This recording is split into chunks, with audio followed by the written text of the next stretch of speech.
सरकार ने हवा खड़ा किया हुआ है। कोरोना आ गया जैसे कोई राक्षस आ गया हो और अब सबको खा जाएगा। और यहां पे 1 साल से ऑक्सीजन नहीं है। 1 साल से इनके पास ऑक्सीजन के प्लांट नहीं लगाए गए। बिना ऑक्सीजन के लोग मर रहे हैं। कोरोना से नहीं, बिना ऑक्सीजन के लोग मर रहे हैं। बिहार के अंदर एक नेता है पप्पू यादव, काफी सेवादार है। पीछे कोरोना काल में बहुत सेवा उसने की है लोगों की। एक एमपी के यहाँ पूर्व मंत्री है। पूर्व मंत्री ने 30 एम्बुलेंस अपने संस्थान पे खड़ी की हुई है। उसने जाके पकड़ी। ये 30 एम्बुलेंस छुपा के क्यों खड़ी की हुई है? लोग मर रहे हैं, लोगों के लिए एम्बुलेंस नहीं है। मुकदमा दर्ज होना चाहिए ना उस पूर्व मंत्री पे, लेकिन मुकदमा दर्ज हुआ पप्पू यादव पे। साथियों, ये आंदोलन जो है ये आर पार का करने का बड़ा आंदोलन है।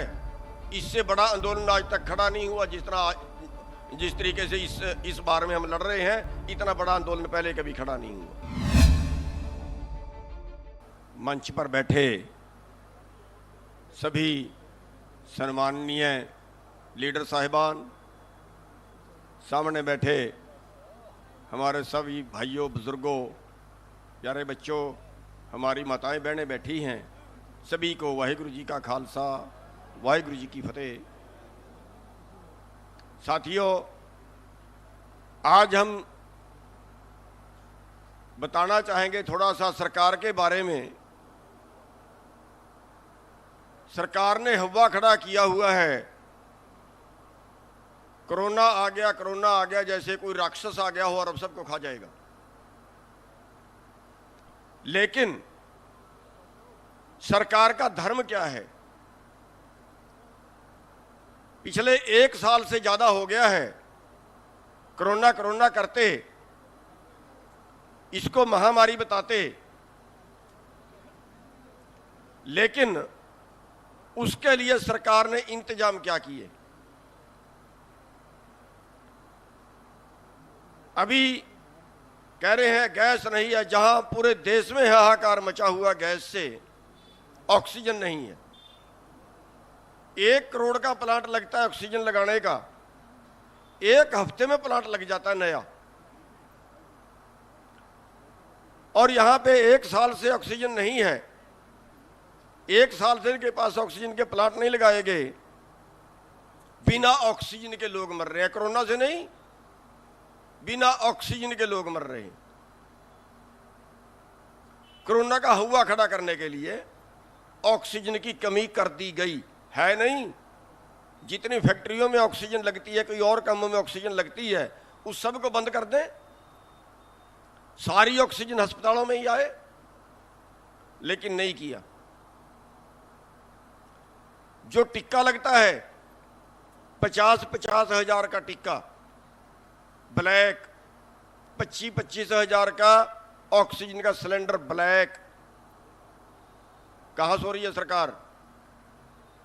एम्बुलेंस 20 किलोमीटर दूर जाना है, एम्बुलेंस है, एम्बुलेंस खड़ी है, कहता है 20 हजार में ले जाऊंगा, क्योंकि मरीज मरने लग रहा है।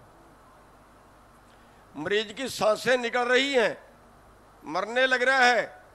एम्बुलेंस वाला कहता है 20 हजार लूंगा और 20 हजार दे रहे। बेड है, हॉस्पिटल में बेड है, लेकिन दे नहीं रहे हैं। देंगे अगर चोरी से उनको 2 लाख रुपए रिश्वत देंगे। कौन सी व्यवस्था है? मैं कहता हूं कोरोना है लोगों को डरा के मारने के लिए। यहां तक है कि संस्कार करने की ब्लैक है, आदमी को फूकने की ब्लैक है। क्यों? बाकी शमशान घाट बंद कर दिए। 100 शमशान घाट थे तो 15 खुले रखे, बाकी बंद कर दिए। उन 15 में ही संस्कार होगा। 12,000 रुपए तो कम से कम कीमत है फूकने की।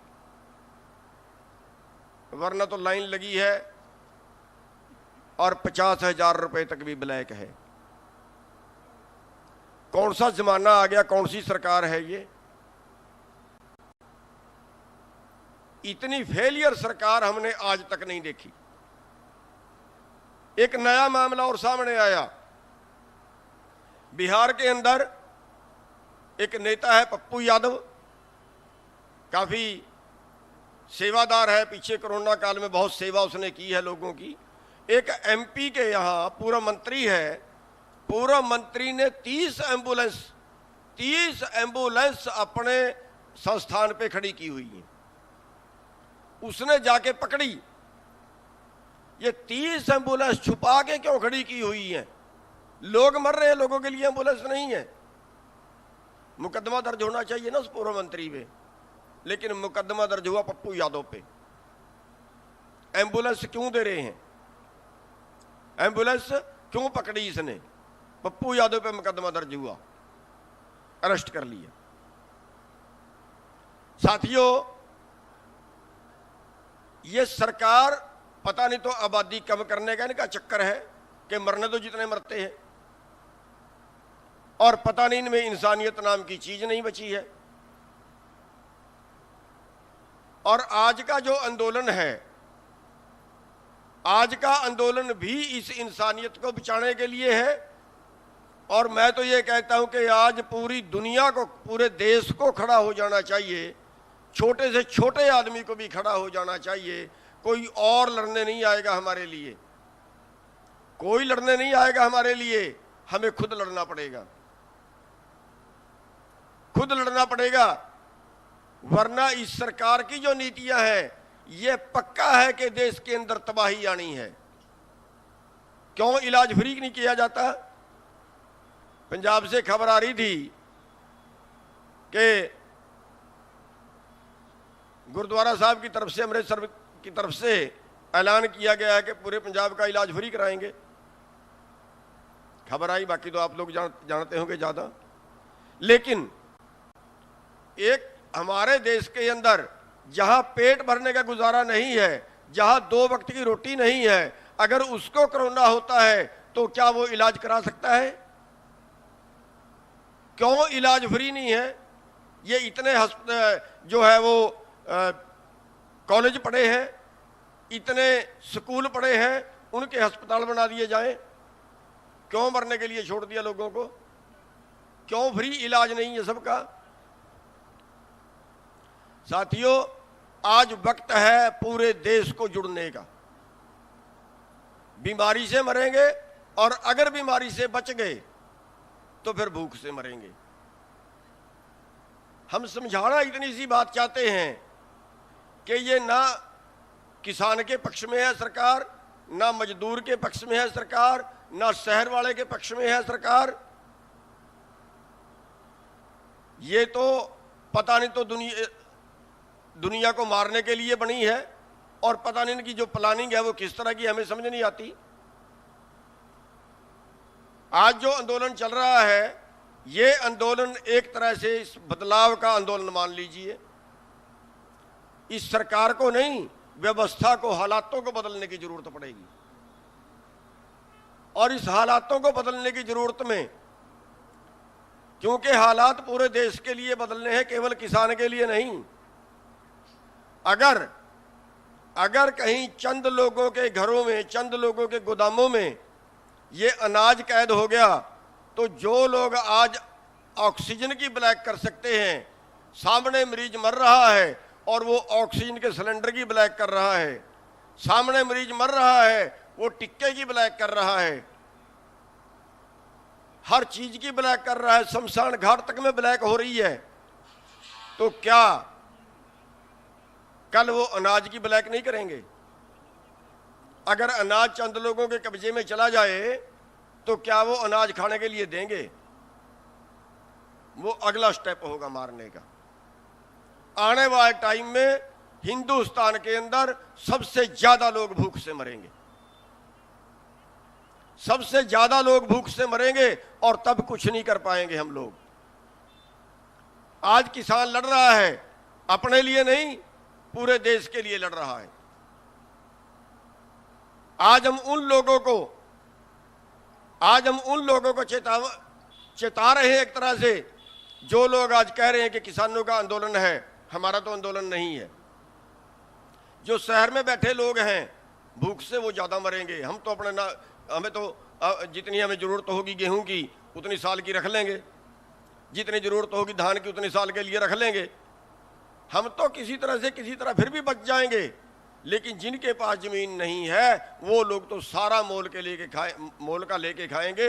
और सबसे ज़्यादा जो मुसीबत होगी वो उन लोगों के लिए होगी। इसलिए आप लोगों को सबसे ज़्यादा उन लोगों के पास आ जाना चाहिए जिनके पास ज़मीन नहीं है, चाहे वो हमारे गांव के मजदूर हैं, चाहे वो शहर वाले हैं। आप सब लोगों को, जितने भी हमारे ब्लॉकों के, जिलों के छोटे पदाधिकारी, उससे भी जो छोटे गांवों के पदाधिकारी हैं, उन सबको अपने गांव के मजदूरों के पास, अपने नज़दीक के शहर वालों के पास, अपने नज़दीक के दुकानों वालों के पास, उन सब के पास जाके उनको जोड़ना चाहिए। इस आंदोलन को एक महा आंदोलन का रूप दे दीजिए। ये बदलाव का आंदोलन जब तक बन के खड़ा नहीं होगा तब तक शायद सरकार के नहीं हिलेगी, और तब तक आपका शोषण, अब ये आंदोलन जीत भी जाए तो कुछ ना कुछ कल और नए कानून लाके खड़े कर देंगे। हम एक कानून के लिए लड़ते हैं, जब तक उसका वो पूरा नहीं होता एक और हमारे ऊपर थोप दिया जाता है, फिर उसके बारे में सोचते हैं, फिर तीसरा और हमारे ऊपर थोप दिया जाता है। साथियों, ये आंदोलन जो है ये आर पार का करने वाला आंदोलन है। इससे बड़ा आंदोलन आज तक खड़ा नहीं हुआ। जिस तरीके से इस बार में हम लड़ रहे हैं, इतना बड़ा आंदोलन पहले कभी खड़ा नहीं हुआ। और साथियों, मैं आपको धन्यवाद भी देना चाहूँगा, बधाई भी देना चाहूँगा, जो आप इतनी बड़ी संख्या में दोबारा से आए हो। दोबारा से आने की नहीं, हम तो अपने खेत के काम के लिए गए थे। और एक चेतावनी सरकार को और हम ये देना चाहेंगे कि सरकार कहीं भूल में ये सोच ले कि अब इनकी संख्या कम हो गई है। जिस दिन सरकार ने पंगा ले लिया ना, जिस दिन सरकार ने छेड़खानी कर ली ना, हम 24 घंटे के अंदर अंदर लाखों की संख्या में पहुंच जाएंगे हमारे लोग यहाँ पे।